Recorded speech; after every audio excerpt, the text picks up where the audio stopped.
அஸ்ஸலாமு அலைக்கும் வரஹ்மத்துல்லாஹி வபரகாத்துஹு.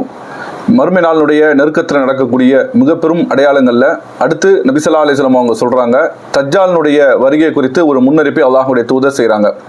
பொதுவாக தஜ்ஜாலை பொறுத்த வரைக்கும் பல்வேறு விதமான கருத்து வேறுபாடுகள் சமூகத்தில் இருக்கிறது. தஜ்ஜால்னு சொன்னால் ஒரு தீய சக்தியை தஜ்ஜால்னு சொல்லுவாங்க.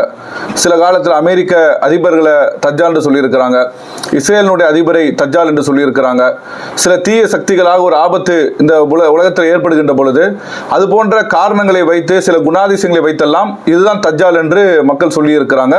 ஆனால் அது போன்று கிடையாது. தஜ்ஜாலை பொறுத்த வரைக்கும் அல்லாஹ்வுடைய தூதர் எப்படி சொல்றாங்கன்னு கேட்டால் ஒரு மனிதனாகத்தான் சொல்றாங்க. ஒரு ஆற்றல் படைத்தவன், ஒரு சோதனையாக மனித சமூகத்திற்கு அவனுக்கு அல்லாஹ் சில அற்புதங்களை செய்யக்கூடிய ஆற்றலை கொடுத்திருக்கிறான். அவன் மனித குலத்திற்கு சோதனையாக இருப்பான் என்றுதான் அல்லாஹ்வுடைய தூதர் ஒரு மனிதனாகத்தான் தஜ்ஜாலை குறித்து சொல்றாங்க. அவனுடைய தோற்றங்களை குறித்து கூட ரசூல் ஸல்லல்லாஹு அலைஹி வஸல்லம் அவர்கள் சில செய்தியில சொல்றாங்க. எப்படின்னு கேட்டால் தஜ்ஜாலை யாருன்னு கண்டறிவதற்கு ரொம்ப குழப்பம் தேவையில்லை. தஜ்ஜால் எப்படி இருப்பான்னு கேட்டால் அவனுடைய ஒரு கண் ஊனமுற்றவனாக இருப்பான்.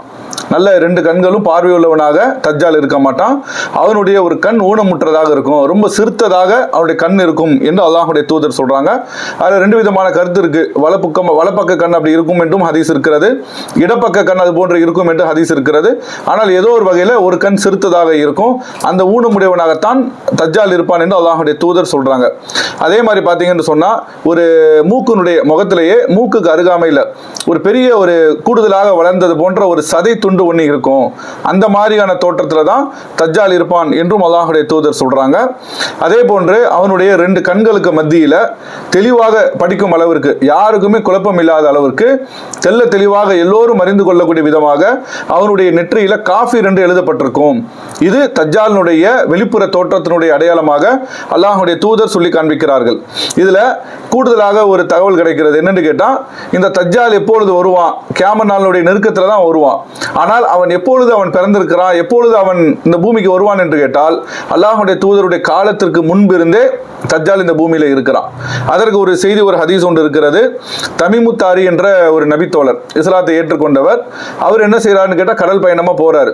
அப்படி போகின்ற பொழுது ஒரு கடுமையான அலைகள் வீசக்கூடிய நேரத்தில், காற்று இருக்கக்கூடிய நேரத்தில் ரொம்ப ஒரு அலக்களிக்கப்பட்டு ஒரு இடத்துல அவங்க ஒதுங்குறாங்க. பயணத்தில் ஒரு 30 பேர் அந்த பயணத்தில் போறாங்க. அப்போ அந்த பயணத்தில் போகின்ற பொழுது அந்த இடத்துல ஒரு தீபகற்பத்துக்குள்ள போறாங்க. அந்த இடத்துல அவர்கள் ஒதுங்கக்கூடிய நேரத்தில் ஒரு வித்தியாசமான ஒரு தோற்றத்தில் ஒரு விலங்கை பார்க்குறாங்க. ரொம்ப ரோமங்கள் அதிகமாக இருக்கிறது. எதையுமே அவருடைய பாகங்களை கண்டறிய முடியாத அளவிற்கு அந்த விலங்கு இருக்கிறது. அது பேசவும் செய்திருக்கிறது. அதனுடைய பேர் ஜஸ்ஸாஸ் என்றும் ஹதீஸ்ல வருது.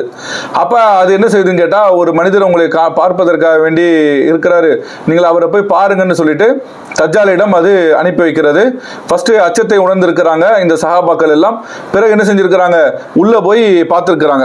பார்க்கும் பொழுது அந்த மனிதர் என்ன செய்யறான்னு கேட்டா, அரபு தீப கர்ப்பத்தை பற்றி, ரசூல் ஸல்லல்லாஹு அலைஹி வஸல்லம் அவர்களை பற்றி, அங்கு உள்ள பல நீரூற்றுகளை பற்றி எல்லாம் விசாரிக்கிறாங்க.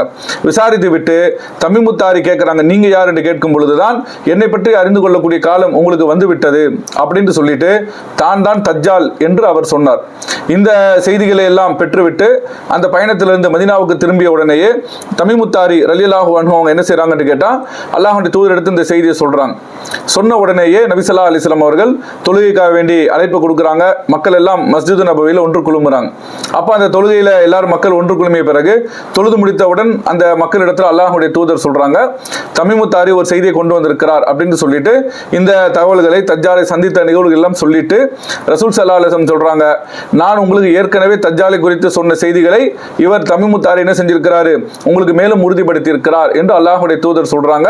அப்ப ரசூல் ஸல்லல்லாஹு அலைஹி வஸல்லம் அவர்கள் தூதராக வருவதற்கு முன்பே அவன் தஜ்ஜால் இந்த பூமியில இருக்கிறான். அவன் விலங்கிடப்பட்டிருக்கிறான்.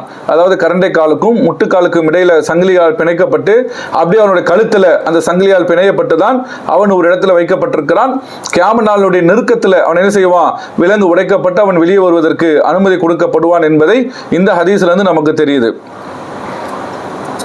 அதே மாதிரி பார்த்தீங்கன்னு சொன்னா, அந்த வெளிப்படக்கூடிய நேரம், மறுமை நாளினுடைய நெருக்கத்தில் தஜ்ஜால் வெளிப்படக்கூடிய நேரம், அப்போ ரசூல் ஸல்லல்லாஹு அலைஹி வஸல்லம் சொல்றாங்க, இஸ்பஹான் என்ற ஒரு பகுதியில் இருந்து ஒரு யூத இனத்தை சார்ந்தவனாக தான் தஜ்ஜால் வெளிப்படுவான் என்றும் அல்லாஹ்வுடைய தூதர் இந்த தஜ்ஜாலை குறித்து சொல்றாங்க. அதுபோன்று அவன் விலங்கு அவிழ்க்கப்பட்டு இந்த பூமியில் அவன் எத்தனை நாள் இருப்பான் என்று கேட்கின்ற பொழுது அல்லாஹ்வுடைய தூதர் சொல்றாங்க, 40 நாட்கள் அவன் பூமியில இருப்பான். அந்த 40 நாட்கள் என்பது முதல் ஒரு நாள் என்பது ஒரு வருடம் மாதிரி இருக்கும். இரண்டாவது ஒரு நாள் நாள் என்பது ஒரு மாதத்தை போன்று இருக்கும், மூன்றாவது ஒரு நாள் என்பது ஒரு வாரத்தை போன்று இருக்கும், ஏனைய நாட்கள் சாதாரண நாட்களை போன்றதாக இருக்கும். இது போன்று 40 நாட்கள் இந்த பூமியில தஜ்ஜால் இருப்பான் என்று அல்லாஹ்வுடைய தூதர் சொல்றாங்க. சொல்லிட்டு சொல்றாங்க, அவன் இந்த பூமி முழுசும் போவான், எல்லா இடங்களுக்கும் போவான். அவ்வளவு பெரிய ஆற்றல், அவ்வளவு பெரிய உடல் திடகாத்திரத்தை, வலிமையை, ஆற்றலை அல்லாஹ் அவருக்கு கொடுத்திருந்தான். ஆனால் அவனால் மக்காவிற்கும் மதினாவிற்கும் செல்ல முடியாது. அவன் அங்க தடுக்கப்படுவான். அல்லாஹ்வுடைய தூதர் சொல்றாங்க, தஜ்ஜால் மதினாவிற்குள்ள நுழைவதற்கு முயற்சிப்பான். ஆனால் அந்த மதினாவுடைய நுழைவாயிலேயே கத்திகளோடு, ஆயுதங்களோடு மலக்குமார்கள் இருப்பார்கள். அந்த மலக்குமாருடைய தாக்குதலை தாண்டி அவன் என்ன செய்ய முடியாது, அந்த நகரத்துக்குள்ள போக முடியாது. மக்காவிற்குள்ளும் மதினாவிற்குள்ளும் செல்ல விடாமல் தடுக்கப்படுவான் என்னும் அல்லாஹ்வுடைய தூதர் சொல்லி காண்பிக்கிறார்கள். அதே போன்ற பாத்தீங்கன்னு சொன்னா, தஜ்ஜால் என்பவன் என்னன்னா பெரும் சோதனையாக அந்த மக்களுக்கு இருப்பான். அந்த மக்களுக்கு எப்படிலாம் சோதனையாக இருப்பான், அல்லாஹ் அந்த நேரத்தில் ஆக்குவான் என்று கேட்டால், வானத்திலிருந்து மழை பொழிய வைப்பது என்பது மனிதர்களுக்கு சாத்தியப்படாத ஒன்று. அது அல்லாஹ்வுடைய கட்டுப்பாட்டில் உள்ளது. அல்லாஹ்வே குர்ஆன்ல சொல்றான், மழை பற்றிய இல்ம் ஞானம் அல்லாஹ்விடத்தில் இருக்கிறது. அப்ப அந்த ஆற்றல் எல்லாம் முழுவதும் தன் கட்டுப்பாட்டில் வைத்திருக்கக்கூடிய அல்லாஹ் ரப்புல் ஆலமீன் கடைசி காலத்தில் ஒரு சோதனையாக மனிதர்களுக்கு என்ன செய்வான்னு கேட்டா, தஜ்ஜாலுக்கு அந்த சிறு பகுதி ஆற்றலை அல்லாஹ் கொடுப்பான். அவன் என்ன செய்வான்னு கேட்டா, வானத்தை பார்த்து மழையை பொழி என்று சொல்லுவான். உடனடியாக மக்கள் எல்லாம் பார்க்கும் விதமாகவே இந்த அற்புதம் நடக்கும், மழை பொழியும் என்று அல்லாஹ்வுடைய தூதர் சொல்றாங்க. அதே மாதிரி பாத்தீங்கன்னு சொன்னா, தாவரங்களுக்கு என்ன செய்வான், முளைக்க செய்வதற்கு உத்தரவிடுவான். தஜ்ஜால் உத்தரவிட்ட உடனேயே அந்த தாவரங்கள் எல்லாம் முளைச்சு பயிர்கள் எல்லாம் வரக்கூடிய காட்சியை மக்கள் வெளிப்படையாக காண்பார்கள் அப்படின்னு அல்லாஹ்வுடைய தூதர் சொல்றாங்க. அதே மாதிரி பாத்தீங்கன்னு சொன்னா, இறந்தவர்களுக்கு உயிர் கொடுத்து அவன் மீண்டும் எழுப்புவான். அது யாருக்கும் இந்த உலகத்தில் ஆற்றல் கிடையாது. ஒருத்தர் மரணிச்சிட்டான் என்று சொன்னால் அதோடு அவனுடைய உலக அவகாசம் முடிந்து விட்டது. ஆனால் அல்லாஹ் இவனுக்கு கொடுத்த ஒரு அற்புதம் என்னென்று கேட்டா, மனிதர்களிலே மரணித்தவர்களுக்கு இவன் தன்னிடத்தில் அந்த உள்ள ஆற்றலை கொண்டு என்ன செஞ்சிருவான், இறந்தவர்களுக்கு உயிர் கொடுத்து மீண்டும் எழுப்புவான் என்றும் அல்லாஹ்வுடைய தூதர் சொல்றாங்க. இதை சொல்லும்போது ரசூலுல்லாஹ் சொல்றாங்க, அந்த காலகட்டத்தில் மக்கள் எல்லாம் என்ன செய்வாங்கன்னு கேட்டா, ஒருத்தன் வானத்திலிருந்து மழை பொழிந்தா மழை பொழியுது, பூமியில தாவரங்களை முளைக்க உத்தரவிட்டால் பயிர்கள் எல்லாம் முளைக்க வருது, அதே மாதிரி இறந்தவர்களை உயிர்ப்பிக்கிறான் என்று சொல்லும் பொழுது அந்த அற்புதங்கள் எல்லாம் மக்கள் பார்ப்பாங்க. இன்னும் கண் தெரியாத குருடர்களுக்கு பார்வையை கொடுப்பான்.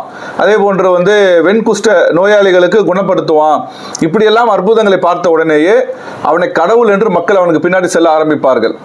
இன்றைக்கே நம்ம சமகாலத்தில் பார்த்து கொண்டிருக்கிறோம். சின்ன சின்ன பொய்யான வேலைகளை செய்யக்கூடிய எத்தனையோ ஆன்மீகவாதிகளை எல்லாம் இன்றைக்கு கடவுள்னு பார்க்குறாங்க. வாயிலிருந்து லிங்கத்தை எடுக்கிறாரு, உடமானவனை பேச வைக்கிறார், ஊனமானவங்களை பேச வைக்கிறாரு, கண் பார்வையிட்ட குருடர்களை பார்க்க வைக்கிறான்னு சொல்லிட்டு இன்றைக்கே நாம் எத்தனையோ பேர்களை பார்த்து கொண்டிருக்கிறோம். பொய்யாக போலியாக ஏமாற்றக்கூடியவர்களுக்கு பின்னால் எல்லாம் கடவுள் என்று மக்கள் சென்று கொண்டிருக்கக்கூடிய காட்சியை பார்க்கிறோம். ஆனால் மக்கள் வெளிப்படையாக பார்க்கும் விதமாகவே இத்தனை அற்புதங்களையும் செய்து காட்டுகின்ற பொழுது மக்கள் எல்லாம் அவனை கடவுள் என்று நம்பி போவார்கள். அவர்தான் கடவுள் என்று ஒரு கூட்டம் அணிவகுக்கும். இன்னும் என்னெல்லாம் செய்வான்னு கேட்டார் ரசூலுல்லாஹ் சொல்றாங்க, அந்த பகுதியில் மக்கள் எல்லாம் பெரும் வறுமையில வாடிக்கொண்டிருப்பார்கள். யார் வறுமையில் இருப்பா, யாரெல்லாம் தஜ்ஜாலை ஏற்றுக்கொள்ளவில்லையோ அவர்களுக்கு உண்பது உணவு கூட கிடைக்காது. கடுமையான வறுமையில அவர்கள் ஆட்பட்டிருப்பாங்க. ஆனா அதே நேரத்தில் யார் தஜ்ஜாலை பின்பற்றி கொண்டிருக்கிறார்களோ அவர்களுக்கு அவன் என்ன செய்வான், உணவு கொடுப்பான். மலை அளவுக்கு வைத்திருப்பான் ரசூலுல்லாஹ் சொல்றாங்க. மலை அளவுக்கு ரிசுக்கை வைத்திருப்பான். அவனை பின்பற்றக்கூடியவர்களுக்கு அவன் உணவு கொடுப்பான். அவனை ஏற்க மறுத்தவர்களுக்கு உணவு கிடைக்காது, வறுமையில் இருப்பார்கள். அந்த அளவுக்கு ரிசுக்கினுடைய கண்ட்ரோலு, மலையினுடைய கண்ட்ரோலு எல்லாவற்றையுமே அவன் என்ன செஞ்சிருப்பான், அந்த கடைசி காலகட்டத்தில் அவன் வைத்திருப்பான். அல்லாஹ் இதை ஒரு சோதனையாக கொடுப்பான். அப்படி இருக்கக்கூடிய நேரத்தில் ரசூலுல்லாஹ் சொல்றாங்க, ஒரு நல்லடியார் ஒருவர் அந்த காலகட்டத்தில் இருப்பார். அந்த நல்லடியார் என்ன செய்வார்னு கேட்டா, தஜ்ஜால் இடத்துல ஏற்க சொல்லுவான். தஜ்ஜாலை சொல்லும் போது அவர் மறுத்துருவார். அந்த நல்லடியார் தஜ்ஜாலை ஏற்க மறுப்பார்.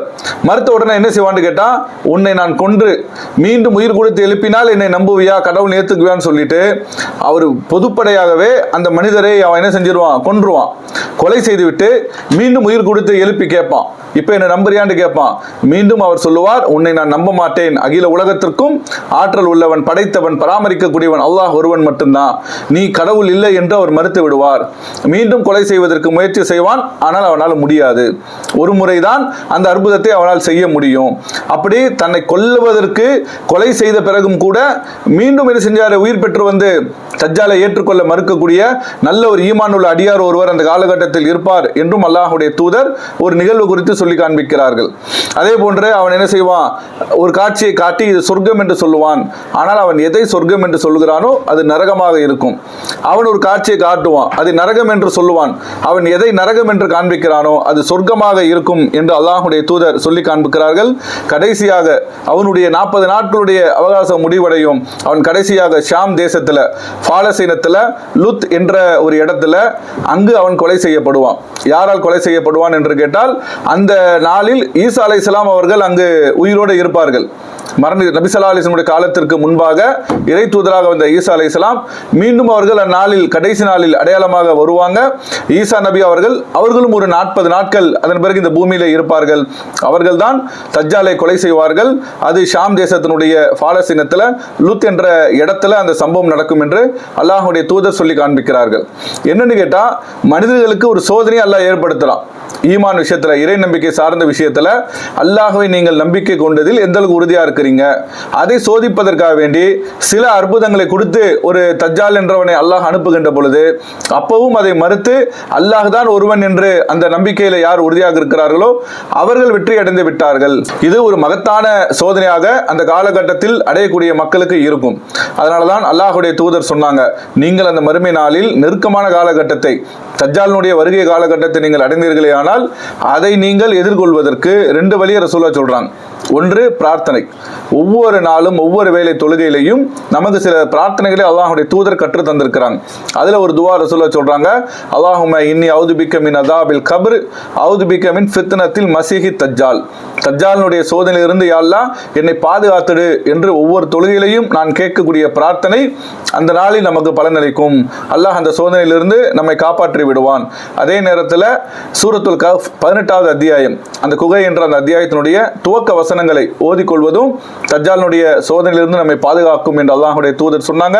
இது போன்ற பிரார்த்தனைகளை செய்து கொண்டு ஒருவேளை மறுமை நாளினுடைய நெருக்கத்தில் நாம் அடைவோம் என்று சொன்னால் தஜ்ஜாலினுடைய சோதனையிலிருந்து முழுமையாக பாதுகாப்பு பெறுவதற்கு அல்லாஹ்விடம் பிரார்த்தனை செய்ய வேண்டும். இந்த தஜ்ஜாலுடைய வருகை என்பது மறுமை நாளுடைய நெருக்கமான, உலகம் அழியக்கூடிய நெருக்கமான காலகட்டத்தில் நடக்கக்கூடிய ஒரு பெரும் அதிசயமாக இருக்கும்.